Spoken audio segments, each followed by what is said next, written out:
Hey folks, Vortex here and welcome to my review of the Tin Hifi T2 MKII, and mine's the gun colour variant. Now, it's been a long time since I tried the OG, and I don't own it anymore. I know I got rid of it quite a while back.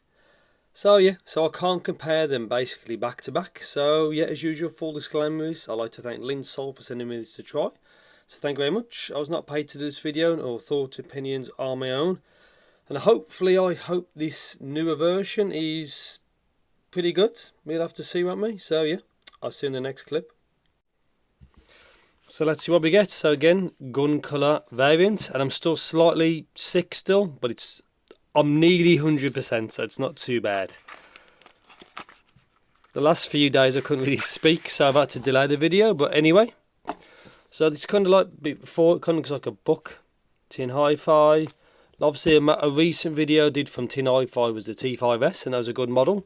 So hopefully this is pretty good as well. Tin Hifi. Let's get one of these out. So the build quality seems good.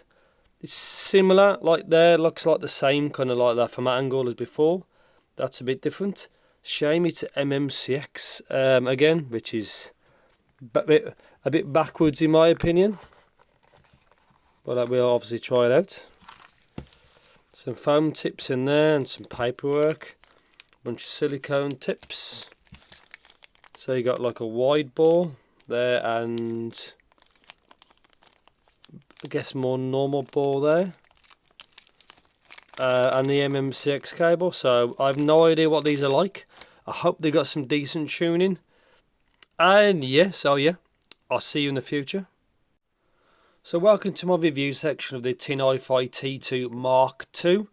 So this is what it looks like with the cable. The cable, I'm sure I've had this before on the old model. So it seems fine. It's nothing out of the ordinary. It's okay. It does the job. Obviously you can see there's a Y split there. And obviously you got red for the right. Even says the letter as well. I like that. I like it's got red on there. I just like it because it's very simple to see. And it works fine. Now, I've took these off because they was quite difficult to get off. That's why I prefer 2-pin connectors. Because if you have an MMCX issue, it can be problematic. Personally, I prefer 2-pin. I think a lot of folks do, so it's weird that they've gone to that. Anyway, so just build quality, so you can have a look. Obviously, this is a bit different from what the older one is. Build quality actually seems really good. Simple design, no writing or anything like that. This bit seems the same as on the older model. You can see it like that. But yeah, it seems fine. So comfort and fit on this set, I don't personally think it's that comfortable. Obviously it works and you can get away using it without really any issues. But it's not a comfortable, it's not really an ergonomic set is probably the best word for it. Obviously that's what it looks like. Kind of the cylinder shape with this kind of curved section, and that's pretty much it. So power and sensitivity on this set is, I didn't really have an issue with powering it. It's fine really. Got no problem at all really. Technicalities on this set is, I actually thought it was actually quite decent for this set. I think it's a dual DD. It's either a single dynamic driver or it's a dual dynamic driver. I think it's a dual, but yeah, technicalities on this set is actually pretty good. Which is one of the good things to say about this, but obviously I'll talk about that in a bit. Yeah, so sound, because it's obviously, excuse me, what you're here for. So I'll put the graph up in the corner so you can have a look. Now, unfortunately, not a good set. So you can see mine has a bit of driver mismatching or channel imbalance. I graphed this 30 times maybe, and it kept giving me the same results back. As you can see, the bass rolls off and there's a discrepancy in either channels. I like I say, typically electronic music, which normally has more than enough bass, and this rolls off. Yeah, far too soft. I think for the average user actually wants some bass. It isn't going to be a bass monster, but typically not what this bass is like really. Not what I'd like. And that's pretty much it really. I can't really say much else. So mid-range is actually fine. As you can see, it's really clean, which is obviously a positive. Female vocals, obviously depending on the singer, is they sound actually fine really. Male ones sound a bit thin because I think male ones benefit from a little bit of warmth from the bass bleed basically. And yeah, very clean mids. It sounds a bit thin now, but that's pretty much it. So treble is again probably one of the worst parts. You can see there's a lot of spikes. So what does this sound like? So on the whole, it's sounding very thin, bass light, sharp sometimes. Vocals on this set was actually fine, but I think all those treble spikes aren't what you want. But it does help.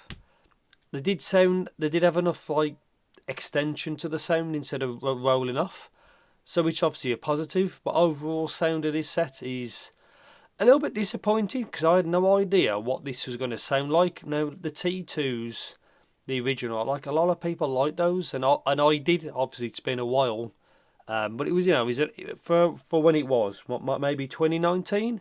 It was an okay set, and now this newer set, I think they've kind of gone backwards, which is a bit of a shame because obviously before this I reviewed the T5S, which is a good model, and the C3 from maybe 12 months ago, a decent model, and this is like the opposite.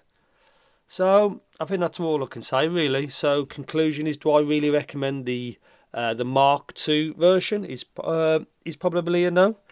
I think the C3, which I think is around the same price, is a better product. This is just like a rehash of something older. The older one even might be better than this. I think that tuning, which is bass light, thin, and can be a bit sharp in a treble, especially further up. The instruments and stuff do sound pretty good on this set. It's just it's in a price bracket which is very, I think, very competitive, and I just don't think it's tuned good enough. Especially the bass is how it rolls off. A lot of consumers want bass one way or another, and that's it. Keep it pretty short. But yeah, I'm not too keen on this set, especially I think $50 to $60, which this sits at. I don't think it's tuned good enough really, and should have gone 2 pin in my opinion. But that's it. So yeah, a little bit disappointed. Could have been better in my opinion. But yeah, the C3, obviously from memory, the C3 and the T5S are better products from the same company. I think that's pretty much it. If you know anything else in particular, please do let me know as per usual. Thanks for watching, take care, and yeah, I'll see you in the next video.